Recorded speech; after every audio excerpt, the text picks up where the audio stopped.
Captain Elias Ward leaned on the worn rail of the bridge, eyes fixed on the endless black of space beyond the HSS Resolute's main viewport. The ship groaned faintly as its old engines maintained cruising speed, the sound more alive than the cold silence of the modern warships he'd once served on. 45 years of service had left the hull scratched, the consoles faded, and the captain's chair patched with tape, but she still flew. Most officers called her a relic. Fleet Command called her obsolete. Ward called her reliable. "Captain," said Lieutenant Kira Voss from the comm station, her voice cutting through the quiet hum. "Fleet Command on Priority Channel 1. Ward straightened his battered uniform jacket and nodded. "Put them through." The screen on the far wall flickered to life, showing Admiral Stone's hard-lined face. Even through the grainy transmission, Ward could see the faint smirk tugging at the man's lips. "Captain Ward, change of orders," Stone said. "You'll divert to Raven's Reach. There's a deep space listening post out near the Argus Belt. They've missed 2 scheduled reports." Ward kept his expression neutral. "Any indication of trouble?" "Probably equipment failure," the Admiral replied, dismissive. "All our frontline ships are engaged in fleet drills near Titan.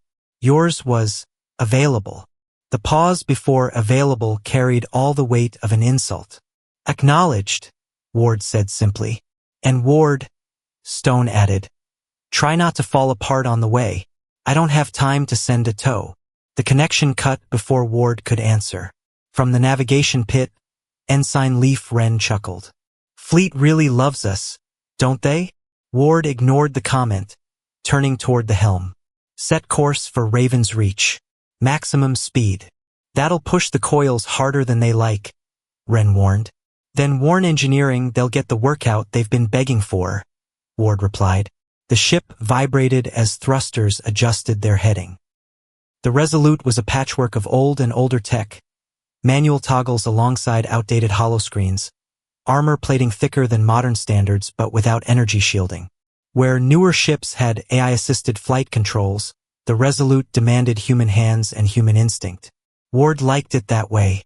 The turbolift doors wheezed open, and Chief Engineer Sato stepped out, wiping a smear of grease from his cheek. "We're redlining before we've even left dock speed. This about to turn into one of your adventures, Captain." "Just a routine check," Ward said. Sato snorted. "Every time you say that, we come back missing a chunk of hull." Dinner in the mess was quiet that night. Ward sat with Voss, Sato, and Dr. Alina Cruz, the ship's science officer. The food was the same gray protein paste served across the fleet, barely edible but enough to keep the crew running. Cruz was scrolling through her datapad. "Raven's Reach is automated for deep space scans. Only a skeleton crew, 20 people at most." "That's small?" Voss asked. Cruz nodded. "It runs most of its systems through linked AI. If something glitched, it could explain the blackout." Sato grinned. "If it's AI trouble, I'll fix it. Or better yet, rip it out and put in something that actually works." Ward was about to reply when Voss's voice came suddenly over his wrist comm. "Captain, bridge here. We're picking up a signal from Raven's Reach." Ward was out of his seat before the others moved. On the bridge, the main screen showed a single flashing icon, an automated distress beacon. No voice, no details, just a repeating emergency code. "How far out?" Ward asked. 18 hours at full speed," Wren answered. "Make it 15, Ward said. Sato raised an eyebrow. "The old girl won't like it." "She doesn't have to like it," Ward replied. The Resolute's hull rumbled as power surged through its aging drives. Ward stood behind the helm, watching the stars stretch into thin silver lines as the ship jumped to faster-than-light speed. Instinct told him something was wrong. Outposts didn't just stop talking. He moved to Voss's station. "Any ships near Raven's Reach?" "None within 2 days' travel," she answered. "Of course not. They always got the forgotten assignments, the lonely stretches of space nobody cared about, until they suddenly mattered." "All hands to yellow alert," Ward ordered. The lighting shifted, casting the bridge in a dim red glow. Crew members moved faster now, running system checks, unlocking weapon safeties. Ward's gaze stayed fixed on the blinking beacon. It was steady, almost hypnotic. And now that he thought about it, the timing wasn't quite standard. The gap between pulses, it was just slightly off. Almost like a heartbeat. He didn't say it aloud, but something in that irregular rhythm made his skin crawl. Somewhere far ahead, Raven's Reach was waiting. And whatever had silenced it, Ward had the feeling they weren't going to like what they found. When the Resolute reached the edge of the listening post system, the stars snapped back into stillness. The station hung against the pale light of the distant sun, orbiting a gray moon. All systems look nominal, Cruz said from the science console. Power stable. Life support running. But no life signs. None at all. Ward stepped closer to the screen. The station looked untouched. No scorch marks, no hull breaches, no debris. It's like they just left, Voss said quietly. Ward didn't answer. He was staring at the station's comm tower, still blinking that strange, almost living signal. He turned toward the crew. Prep a boarding team. Captain, Wren said. Protocol says we wait for backup when an entire crew goes silent. How long for backup? Ward asked. 3 days. They don't have 3 days, Ward said. The order was given. As the boarding shuttle detached from the Resolute, Ward looked back through the viewport. The old warship floated silent and ready, its thick armor catching the starlight. It had been called outdated for decades. But something deep in his bones told him that before this mission was over, they'd be glad for every bit of that stubborn, old-fashioned metal. And somewhere in that quiet station ahead, something waited for them to arrive. The shuttle's thrusters hissed as it drifted into position beside Raven's Reach. Through the viewport, Captain Ward studied the station's dark windows. No movement, no lights in the crew quarters, only the cold blink of the distress beacon. The silence inside the small cabin was heavier than the vacuum outside. Seals holding, Chief Engineer Sato reported, checking the board. Pressure stable on the other side. Open her up, Ward said. The airlock door cycled with a deep metallic thud. Beyond it stretched a narrow corridor lit by dim yellow strips. Dust hung in the air like frozen smoke, disturbed by the shuttle's arrival. Ward's boots echoed as he stepped through, the rest of the boarding team following close. Lieutenant Voss with her sidearm drawn, Dr. Cruz carrying a compact medkit, and Sato with a scanner clutched in his gloved hands. The first thing Ward noticed was the temperature. The station's life support was on, but the air felt cold, unused. The walls were spotless, too clean for a place that should have been full of life and movement. They reached the central hub, where the station's corridors branched in 4 directions. Personal lockers were open, some with uniforms still hanging neatly inside. Voss moved toward a table set in the common room.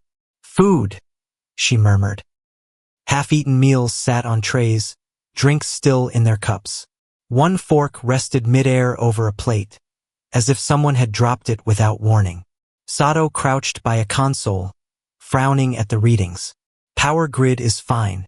No overloads, no breaches. But he tapped the display. 3 days ago, all internal sensors stopped logging crew locations. Not because they failed, the system was told to stop. Dr. Cruz looked up from scanning the food. No toxins. Nothing harmful in the air or supplies. She hesitated. It's like they were interrupted. Ward moved toward the main command center. The door slid open slowly, its motor whining from lack of use. Inside, the control chairs sat empty. The station's main display flickered weakly, running on standby. Voss's voice came from a smaller terminal. Found the security feeds. She pulled up recordings from the day the crew vanished. Ward stepped beside her as the footage played. The crew moved normally, laughing, working, eating, until suddenly at 14:22 station time, every person on screen froze.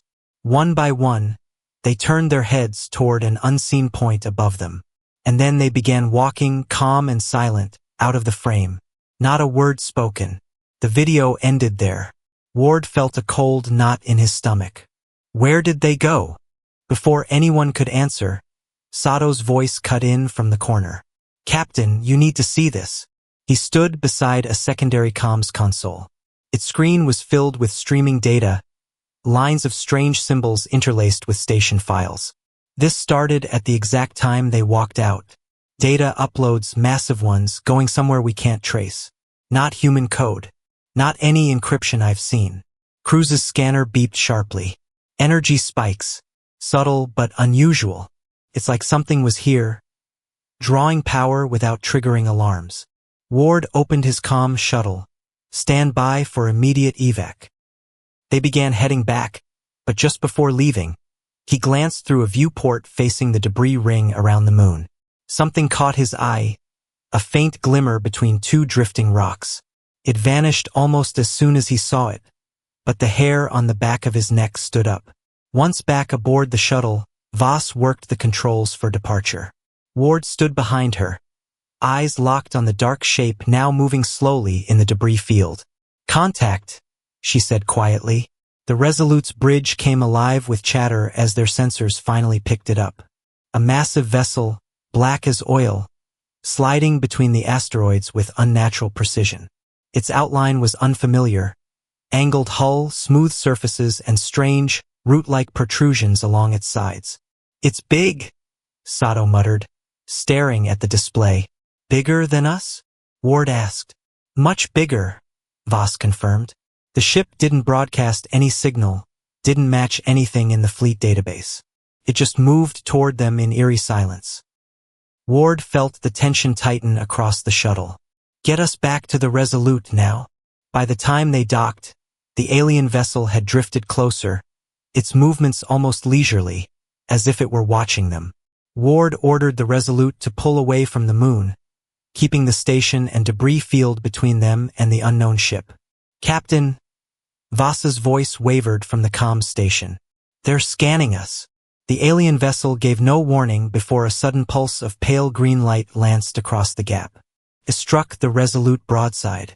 Every modern system on the bridge went black. Holo displays flickered out. Targeting sensors died. The hum of automated controls fell silent. Only the dim glow of the ship's old analog panels remained, casting shadows across the crew's faces. They hit our digital systems. Sato's voice came through the emergency comms, still running on physical wiring. Everything modern's fried. But the old circuits, the manual systems, they're still alive. Ward stared at the dark viewport, the alien vessel's silhouette still looming. Then we'll fight with what still works. Somewhere, deep in the old ship's frame, the Resolute's engines growled like an ancient beast awakening. And Ward knew. Whatever was out there hadn't expected this. They'd just met something that believed humans couldn't fight without their machines. It was about to find out how wrong it was. The Resolute trembled as her old engines roared, the vibration running through the deck plates like a heartbeat. On the bridge, the dim red emergency lights gave every face a shadowed edge. Captain Ward stood at the center, gripping the back of the helmsman's chair, eyes locked on the black silhouette drifting through the debris field. The alien ship was moving again, its strange protrusions unfolding like insect limbs. No heat signature, no engine glow, just silent, deliberate motion. They think we're dead in space, Voss said quietly from her station, working the few analog controls she had. They're closing in slow, like they're certain we can't move. Ward smiled faintly. Let's show them they guessed wrong. Helm, take us into the debris field. Tight turns. Keep it unpredictable. The helmsman, a young officer named Rook, swallowed hard and nodded.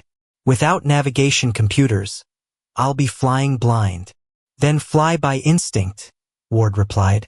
That's what we're built for. The old thrusters fired, and the Resolute surged forward into the drifting rocks. The alien ship followed, gliding between massive chunks of ice and stone, moving far more smoothly than a ship that size should. In engineering, Sato barked orders to his team.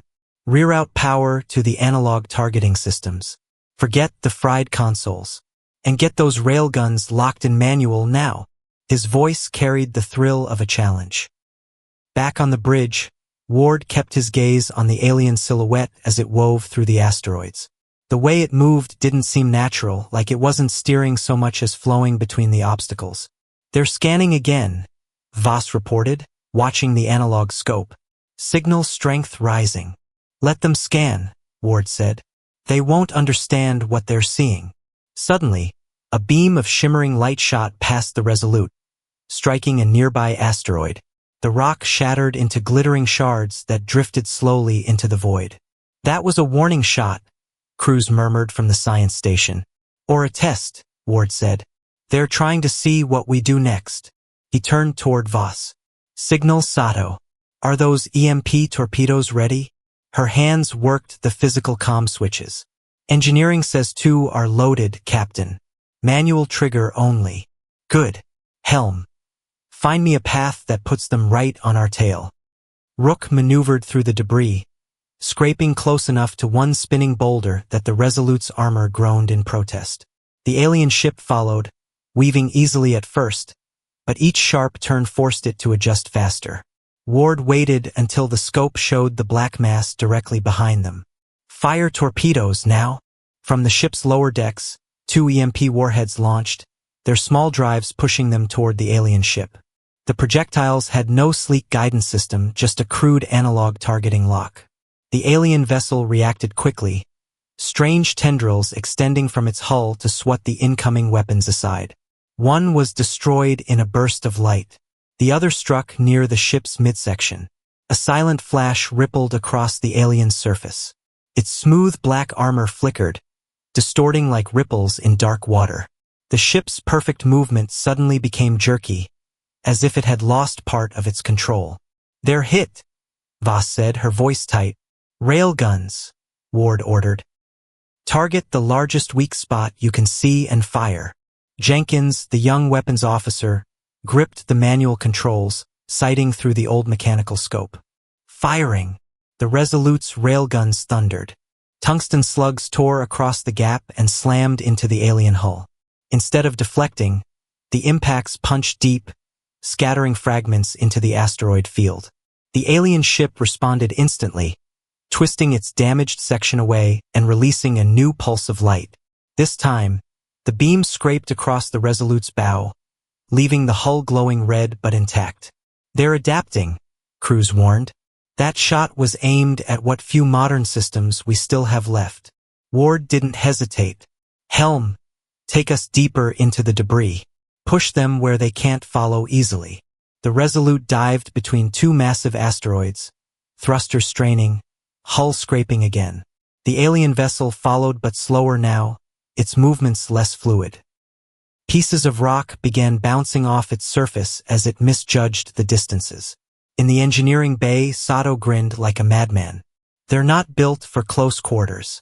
Captain, if we can lure them into that tight cluster ahead, we might pin them long enough for a full barrage. Ward's voice came through the comm, do it.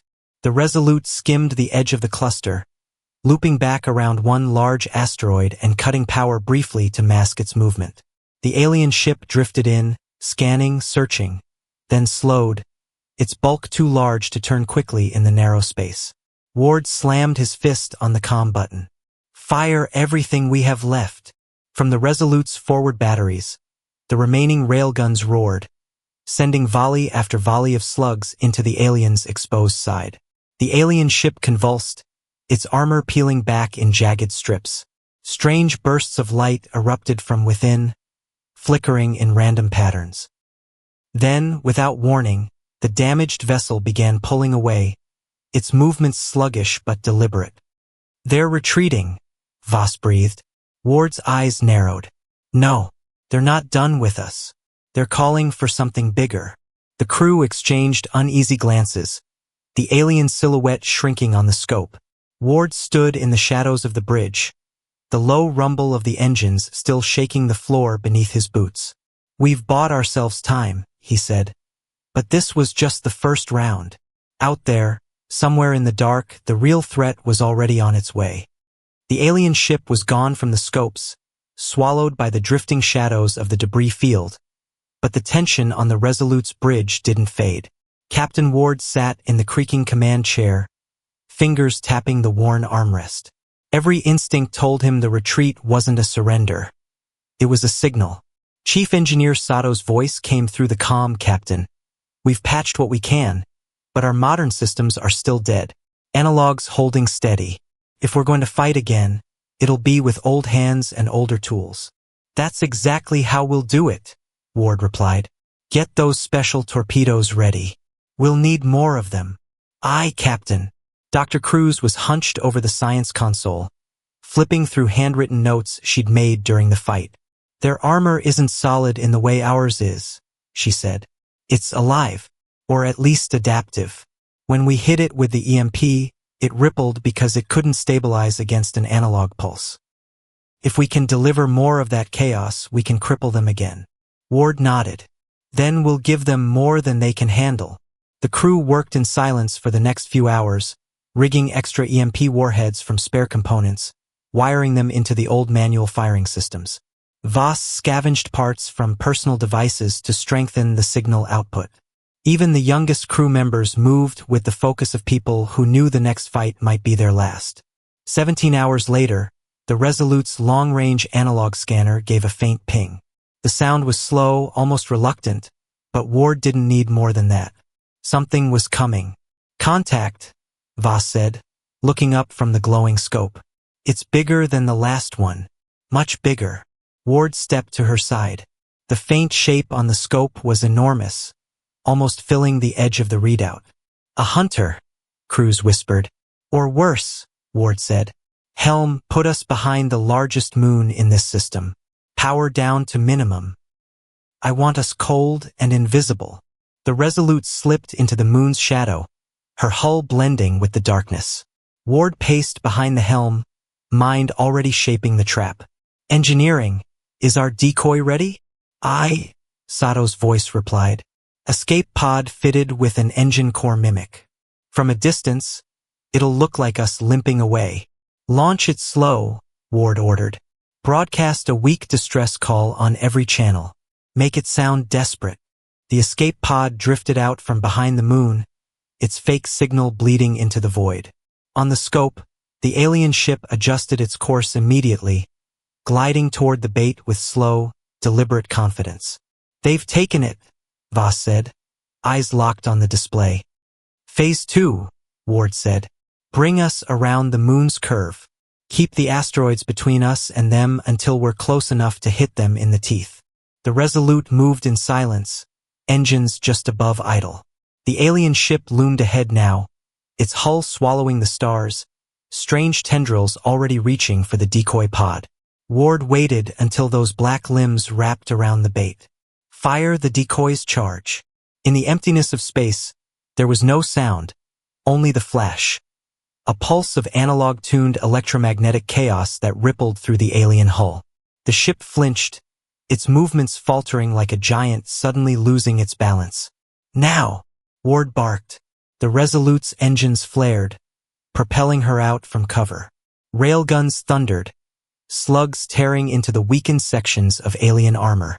The first impacts blew jagged holes, scattering fragments into the darkness. The alien vessel reacted fast, spinning with unnatural agility, its damaged sections already sealing themselves with rippling black material. Energy gathered along its sides. Evasive, Ward shouted. A lance of light tore past the Resolute, close enough to leave a glowing scar across the port side. Cruz called out, Their weapons are shifting frequencies. They're trying to adapt to analog. Ward didn't hesitate. Torpedoes 5 through 8 target their weapon ports. Jenkins worked the manual targeting wheel, sweat beading on his brow. Locked in firing, for torpedoes streaked through the debris-filled space. 2 were intercepted by bursts of alien energy, but the other 2 slammed home, detonating in blinding flashes. The alien ship reeled, several of its protrusions shattering and spinning away. They're hurt, Voss said, voice sharp with adrenaline. Not enough, Ward replied. Sato, is the package ready? A pause crackled over the comm. Ready? But Captain, if it misfires at this range. It won't, Ward cut in. Helm, take us right up their throat. The Resolute surged forward, closing the distance until the alien ship's surface filled the viewport. Tendrils lashed out, reaching for the human vessel's hull. Hold steady, Ward ordered.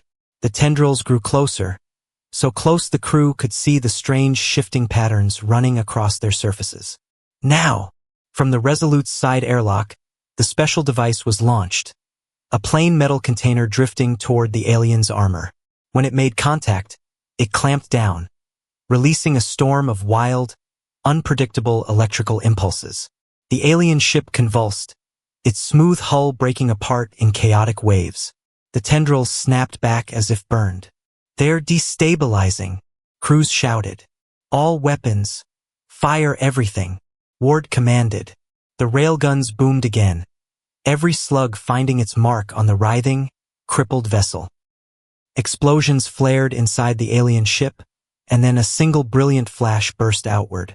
When it faded, the Draxion Hunter was gone, replaced by a drifting cloud of debris. No one spoke for a long moment. Then the bridge erupted in cheers.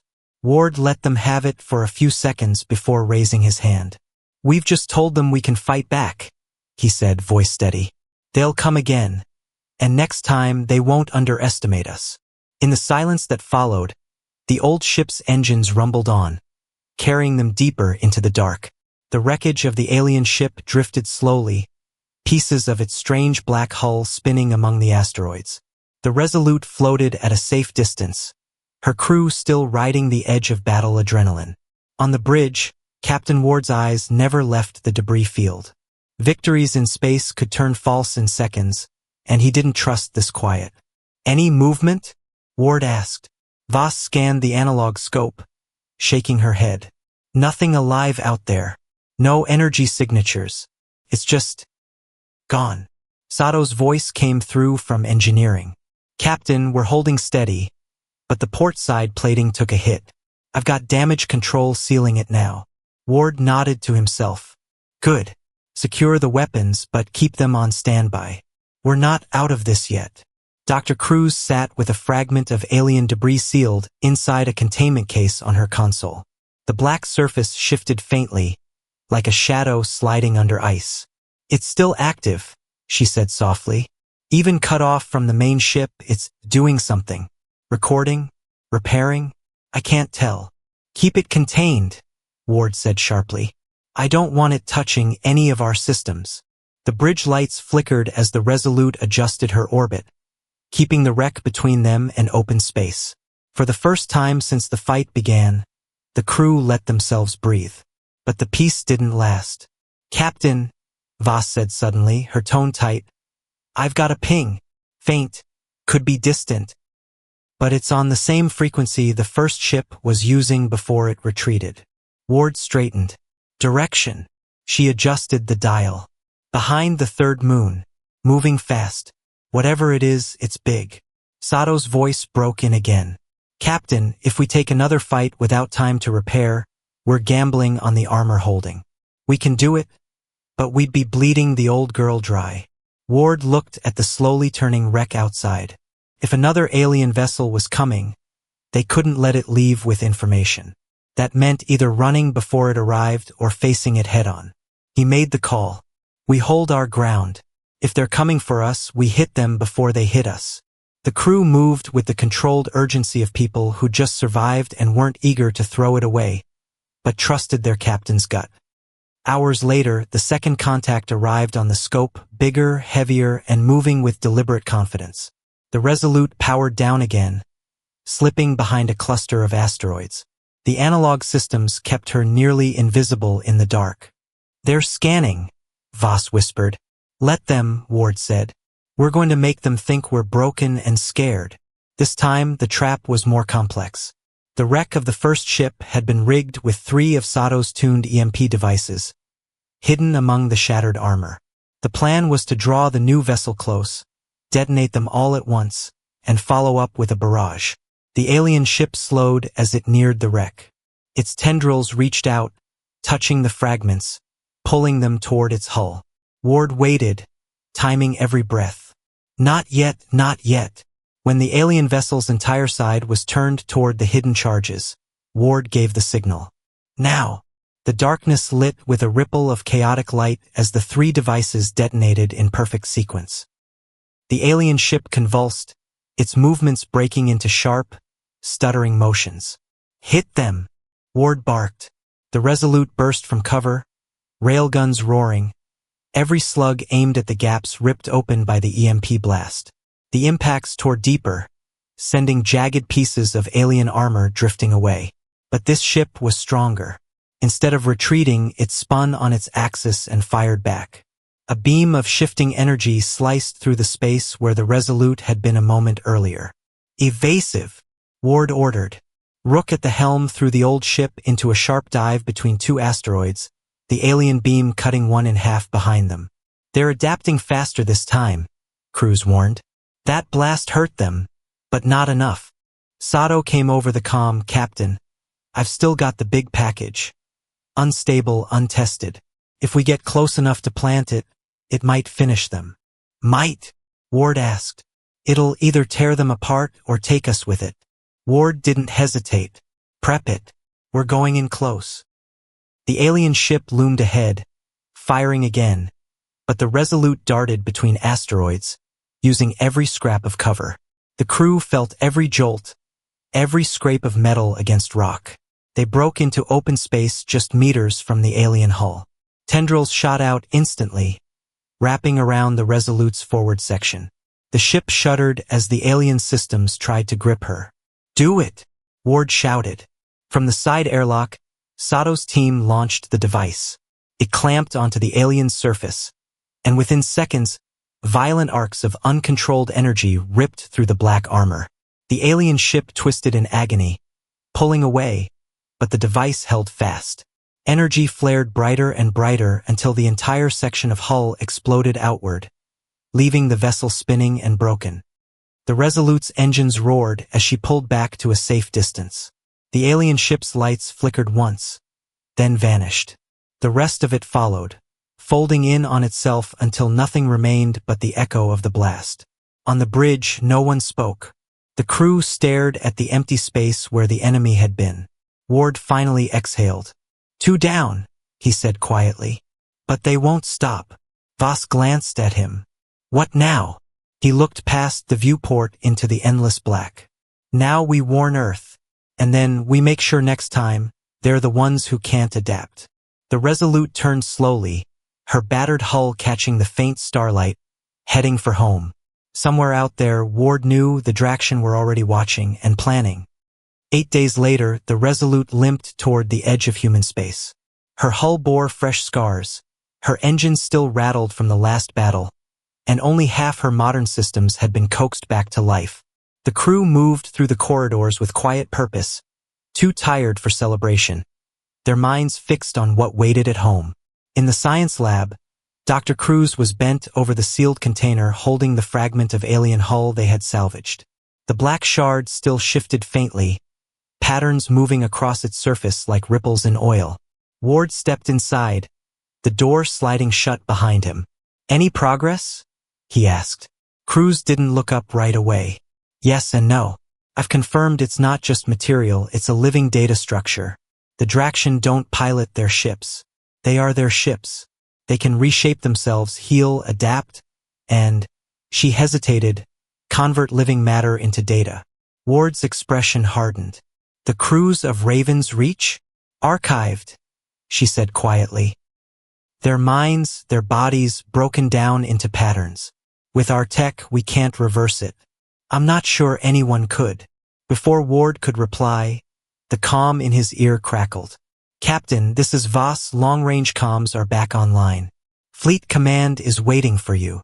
Ward made his way to the bridge, where the main screen flickered to life, revealing Admiral Stone's face.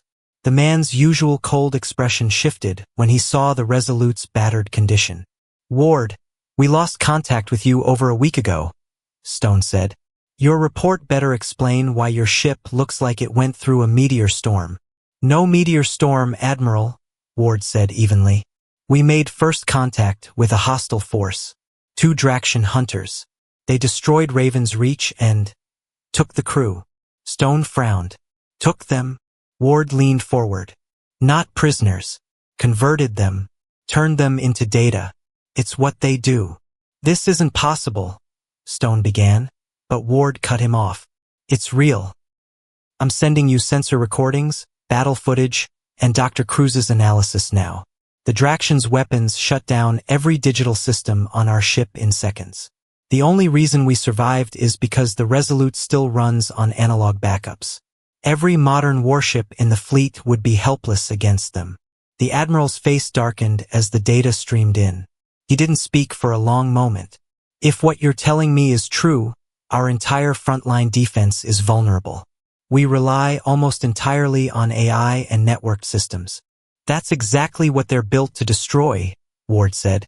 They've fought others before us. Cruz found records in their data fragments. Those civilizations don't exist anymore. Stone exhaled slowly. Return to Earth immediately. I'll call the Defense Council. We'll need to rethink the entire fleet. And Ward, good work. The transmission ended, leaving the bridge quiet except for the hum of the old engines. 2 days later, as the Resolute approached Earth orbit, she was met by an escort. 5 sleek destroyers gleaming in the sunlight. They formed a wall around the battered old ship, guiding her toward the massive orbital station. When they docked, Ward and his senior officers stepped out into the arrival bay. Waiting for them was Admiral Stone, several fleet officers, and, unexpectedly, the President of the United Earth Alliance herself. She extended her hand. Captain Ward, on behalf of all humanity, thank you. Your actions may have saved our species. Ward shook her hand but said, "It wasn't just me. My crew and this old ship, they're the reason we're standing here." Stone gestured toward the conference chamber. "The Council's been in emergency session since I got your transmission. They've approved a new defense initiative, hybrid warships, combining modern capabilities with analog cores. The Resolute will be the model." Ward blinked. "You're building more like her?" "With improvements," Stone said. "But yes, and we want you to lead the program." Inside the conference room, footage from the battles played on a large display, the Resolute weaving through asteroids, railguns firing, alien hulls tearing apart. Scientists took notes as Cruz explained the Draxion's weaknesses. Engineers surrounded Sato, sketching out how his improvised weapons could be scaled for a fleet. When the meeting ended, Ward stood by a viewport, looking out at his ship. Her patched armor glinted in the station's light, swarmed by repair crews and scanners. Voss joined him, holding 2 cups of coffee. "To the Resolute," she said, handing him one. Ward smiled faintly. The relic they wanted to scrap. They drank in silence, watching as the old warship was slowly brought back to fighting form. Out there in the dark, the Draxion would return. But next time, they wouldn't find a fleet of helpless digital warships. Next time, humanity would be ready. 3 weeks after docking at Earth, the Resolute was back in space.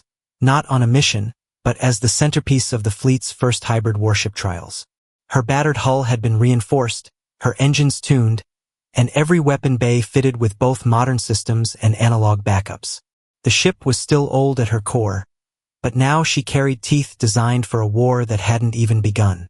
Captain Ward stood on the bridge, watching the reflection of the sun slide across the viewport. Around him, the crew moved with practiced ease. The mood was lighter than it had been in months, but underneath it all was the awareness that the Draxion could come at any time. Voss broke the quiet. "Captain, incoming message from Fleet Command, Priority 1. Ward nodded. "Put it through." Admiral Stone's face appeared on the small screen, his expression grim. "Ward, we've intercepted something unusual. A faint signal near the edge of the Kuiper belt. Same frequency the Draxion Hunters used. Weak, but persistent." Ward's jaw tightened. "Could be a stray transmission from the battles we fought." Stone shook his head. "The pattern's too deliberate. We think it's a probe or a beacon." Cruz, who had been listening from the science station, leaned forward. "If it's a beacon, it's not calling for help. It's marking our location." The Admiral's voice lowered. "We need eyes on it. The Resolute is the only ship with a proven chance of surviving a close encounter. You leave immediately." The screen went dark. Ward looked around the bridge. No one had to ask if they were going, they knew. Hours later, the Resolute cut through the black beyond Pluto, her engines running silent. The beacon's signal grew stronger, pulsing through the analog scope in a steady, unnatural rhythm. It was almost like the heartbeat of something alive. They found it drifting between two frozen rocks, an object no larger than a fighter craft, shaped like a shard of black glass. Faint lights pulsed inside it, shifting in strange patterns. "It's not transmitting data in any format I recognize," Cruz said, eyes fixed on her instruments. "But it's definitely sending something." "Could it be a trap?" Voss asked.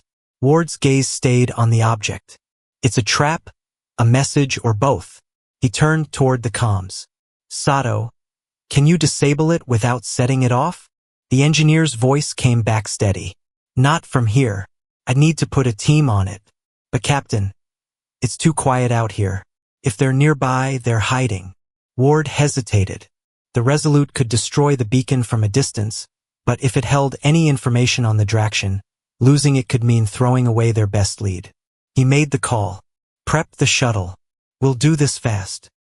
Ward, Sato, and Cruz took the small craft out, closing the gap to the shard. Up close, its surface seemed to shift, the black glass rippling in patterns that made the eye ache to follow. As Sato moved in with a scanner, Cruz stiffened. "Captain, the patterns. They're not random. They're watching us." Before Ward could respond, the shard pulsed once, bright enough to flood the shuttle's cabin with light. The scanners screamed warnings, and a faint vibration ran through the hull. "They know we're here," Sato said. Ward's comm crackled with Voss's voice from the Resolute. "Captain, we've got movement. Multiple contacts emerging from the dark side of the ice field. 3. No, for ships. All Draxion." Ward's mind raced. For Hunters. Even with their upgrades, the Resolute could only take one, maybe two, before being torn apart. "Get the shuttle back now," Voss shouted. Sato grabbed the scanner's core data and sealed it in a case. Ward spun the shuttle around, thrusters screaming as they raced for the Resolute. Behind them, the shard disintegrated into glittering dust. Its purpose served. The moment they docked, the Resolute's engines roared to life.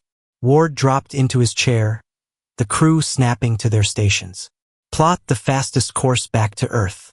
Send a burst transmission to Fleet Command. Tell them the Draxion are here, and they're not alone." On the scope, the 4 Hunters slid into view, their black hulls absorbing the starlight. They didn't rush the chase, just followed, steady and patient, as if they already knew where the Resolute was going. "They're tracking us," Voss said, her voice low. Ward looked at the display at the 4 ships shadowing them. "They're not just tracking us. They're letting us run. They want us to bring them home." A silence settled over the bridge, broken only by the rumble of the engines. Ward tightened his grip on the armrest. "Then we'll bring them a welcome they won't forget." The crew exchanged grim nods. Earth would be warned. The fleet would prepare. And when the Draxion arrived in force, they wouldn't find a helpless digital armada. They'd find humanity ready to fight on its own terms.